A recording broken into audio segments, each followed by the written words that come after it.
நம்மலாம் வடநாட்டில் தான் பிரசித்தி பெற்ற கோயில்கள் இருக்குது. குறிப்பாக ராமாயணத்தில் வந்த கதைகள் மூலமாக, அப்புறம் பல கதைகளில் வந்த முக்கியமான திருத்தலங்கள்லாம் வந்து வடநாட்டில் இருக்குன்னு தான் நினச்சிக்கிட்டு இருக்கோம். ஆனால் அந்த அந்த உண்மையை உடைக்கும் அளவுக்கு நம்மளுடைய திருநெல்வேலியில் திருநெல்வேலியில் ஒரு 4 கோயில், மிக பிரம்மாண்டமான ஒரு கோயில், மகாபாரதம் பைபிளில் இடம்பெற்ற கோயில்கள் இருக்குது. அரசர்கள் ஆண்ட அதை வந்து வரி வாங்கி அந்த கோயிலை நடத்துகிற அந்த கோயிலுக்கு அரசர்கள் எழுதி வச்ச நிலங்களோடு கூடிய அந்த கோயில்கள் இருக்குது அப்படின்னு சொன்னால் அவங்களால நம்ப முடியுதா? உண்மையிலே நீங்கள் நம்பித்தான் ஆகணும். அப்படி ஒரு சூப்பரான 4 கோயில் திருநெல்வேலி மாவட்டத்தில் அந்த திருநெல்வேலியில் அருமையான ஒரு கோயில்கள் இருக்குது. அந்த கோயில் தான் நம்ம இப்போ வரிசையாக தெளிவாகவும் தெரிவாகவும் விரைவாகவும் பார்த்துருவோம். ஃபஸ்ட்டு ஒன்று ராதாபுரத்தில் இருக்கிற வரகுண பாண்டீஸ்வரர் கோயில், ஒரு மிகவும் ஒரு பிரசித்தி பெற்ற கோயில். ஏன் நம்ம திருநெல்வேலியிலே அதிக செல்வாக்கு அதிக செல்வம் கொண்ட ஒரு கோயில்னால் இந்த ராதாபுரம் நித்திய கல்யாணி வரகுணேஸ்வரர் கோயில் தான். இந்த கோயிலில் வந்து ஏகப்பட்ட சொத்துகள் இருக்குது. நீங்கள் நல்லா பார்த்தீங்கன்னா ராதாபுரத்துக்கு கிழக்கு மேற்கு போனீங்கன்னா ஃபுல்லாகவே கோயிலோட அந்த இடங்கள் தான் இருக்கும். அந்த கோயிலோட இடத்துல தான் நம்மளுடைய விவசாயிகள்லாம் விவசாயம் பார்த்துக்கிட்டு இருப்பாங்க. அதுக்கு தக்க கொஞ்சம் வந்துட்டீங்க அப்படின்னா நம்மளுடைய விஸ்வாமித்திர முனிவர் ஆலயம் இருக்குது. மகாபாரதத்தில் விஸ்வாமித்திர முனிவர் அந்த தவம் செய்து ராமருக்கு அருள் பாவித்த இடம் சொல்கிற அந்த இடம் அது இன்னும் அருமையான ஒரு ஒரு உணர்ச்சி பொங்குற அளவுக்கான அந்த கோயில் இருக்குது. அதில் வந்து விஸ்வாமித்திரர் அணிஞ்ச அணிகலன்கள் இருக்குது. விஸ்வாமித்திரர் அணிஞ்ச காலணி, அவர் தவ கம்பு, அவர் வாழ்ந்த இடம், வேள்வி செஞ்ச இடம் இன்றும் பராமரிக்கப்பட்டு வருது. அப்படிங்கிறது ஒரு ஆச்சரியமாக தான் இருக்குது. நான் அந்த கோயிலுக்கு போயிருக்கேன். நீங்களும் அந்த கோயிலுக்கு போயிருந்தீங்க அப்படின்னா நம்ம கண்டிப்பாக கமெண்ட் செக்ஷனில் போனுங்க. இது ஒரு அற்புதமான இடம். பௌர்ணமி நாளில் இங்கே நிற்க முடியாது, அந்த அளவுக்கு பயங்கரமான ஒரு கூட்டமாக இருக்கும்.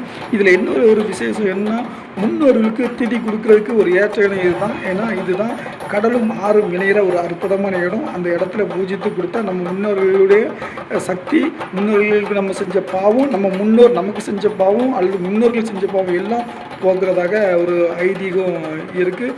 அதேமாரி இழந்த சக்தியை மீட்டு கொடுக்குற கோயில் இந்த கோயில் அப்படின்னு சொல்கிறாங்க. பெரும்பாலும் பெரிய ஒரு பிரபலங்கள்லாம் அங்கே வந்திருக்காப்புல. குறிப்பாக வந்து ஓபிஎஸ் வந்திருக்காப்புல, பிரேமலதா, விஜயகாந்த் வந்திருக்காப்புல, அப்புறம் யோகி பாபு, வடிவேல், அப்படின்னு நிறைய பிரபலங்கள் சைலண்டாக இந்த கோயிலில் வந்துட்டு போவாங்க. அப்படிப்பட்ட ஒரு அற்புதமான கோயில்லாம் இந்த கோயில்லாம். கண்டிப்பாக அந்த மகாபாரத கதை நம்ம கண்ணுக்குள்ளேயே வந்து நிற்கும் அப்படிங்கிற மாதிரி ஒரு அற்புதமான ஒரு கோயில். இன்றும் அந்த முனிவர் வந்து அதில் தவம் செஞ்சு வாழ்ந்த கோயில் இருக்குது, தவம் செஞ்ச இடம் இருக்குது, அவர் வளர்த்த வேள்வி இன்னும் இருக்குது. அப்படின்னா எவ்வளோ ஒரு ஆச்சரியம் தர்ற உணர்ச்சி பொங்கும் ஒரு இடமா இருக்கும் அப்படிங்கிறத நம்ம கொண்டுக்கலாம். உண்மையிலே சுற்றுலாவுக்கு வரணும் அப்படின்னா இந்த கோயிலை நீங்கள் கனெக்ட் பண்ணி வரலாம். ஒரு அருமையான அமைதியான இயற்கையில் கொஞ்சம் பக்கத்திலே கடல், சிறுவர்கள் விளையாடுறதுக்கான எல்லா அமைப்புகளும் உண்டு. அதிகம் கூட்டம் இல்லாத ஒரு கோயிலெலாம் இந்த கோயிலெலாம் நீங்கள் கண்டிப்பாக தரிசனம் பண்ணலாம். இது எங்கே இருக்குது அப்படின்னா திருநெல்வேலி மாவட்டத்தில் ராதாபுரம் வட்டத்தில் விஜயாவதி கிராமத்தில் இருக்குது. உங்களுக்கு கூடங்குளத்துக்கு மிக மிக அருகில் தான். நீங்கள் வந்து ராதாபுரத்தில் வந்து பஸ்ஸு எப்படி போகணும் அப்படின்ட்டு நீங்கள் பஸ் ஸ்டாப்பில் விசாரித்தாலே அவங்க கரெக்டாக உங்களுக்கு இதற்கான விளக்கத்தை கொடுத்துருங்க. அந்த மாதிரி ஒரு அருமையான ஒரு இடம், சூப்பரான ஒரு இடம். ரொம்ப ப்ராப்ளம் இல்லை, ஆனால் இப்போ பயங்கரமாக ப்ராப்ளம் ஆகிட்டுருக்கு. நிறைய கூட்டங்கள் வருது, நிறைய அன்னதானங்கள் அப்படின்ட்டு நிறைய 24 hours இந்த கோயில் திறந்து தான் இருக்கும். அந்த மாதிரி ஒரு அருமையான ஒரு கோயில் சூப்பராக இருக்கும். இது என்னுடைய தனிப்பட்ட கருத்து. நான் அந்த கோயிலுக்கு தனியாக போயிருக்கேன். ரொம்ப ஒரு அமைதி வேணும் அப்படின்னா அற்புதமான கோயில். அடுத்த கோயில் அப்படின்னா பைபிளில் இடம்பெற்ற ஒரு அற்புதமான ஒரு கிறிஸ்தவ ஆலயம்னு சொல்லலாம், கப்பல் மாதா ஆலயம். அந்த கப்பல் மாதா ஆலயம் நம்ம இப்போ பார்த்த கோயிலேருந்து ஒரு 20 கிலோமீட்டர் டிஸ்டன்ஸில் தான் இருக்குது. ஓரி அப்படின்னு சொல்லுவாங்க, பரத ஓரின்னு சொல்லுவாங்க. ஒரு பயங்கரமான ஒரு கோயில், ஒரு இயற்கையில் கொஞ்சம் அழகோடு கடற்கரை ஓரம் ஒரு வித்தியாசமான கோயிலில் இந்த கோயில் தான். அதுக்கு பக்கத்துலேயே ஒவ்வொரு சுயம்பலிங்க சுவாமி கோயில் இருக்குது. இந்த லிங்கம், இந்த திருவுருவ சிலை வந்து மண்ணிலேருந்து தானாக முளைச்சி தானாக உருவான ஒரு கோயில். அந்த கோயில் மிகவும் பிரசித்தி பெற்ற கோயில். இங்கே திருவிழா டைமில் மண்ணள்ளி போட்டால் கீழே விழாது, அந்தளவுக்கு கூட்டமாக இருக்கும். இயற்கையாக கிடைத்த சிவலிங்கம் உருவான கோயில் தான் ஒவ்வொரு சுயம்பலிங்க சுவாமி கோயில். பயங்கரமான ஒரு கோயில், மிகுந்த ஒரு என்ன சொல்லுவாங்க, அருள் கிடைக்கிற ஒரு கோயில். இங்கேருந்து நாகர்கோயில், கன்னியாகுமரி, கேரளாவிலேருந்து திருவிழாக்காக மாட்டு வண்டி கட்டி வருவாங்க அந்த காலத்தில்.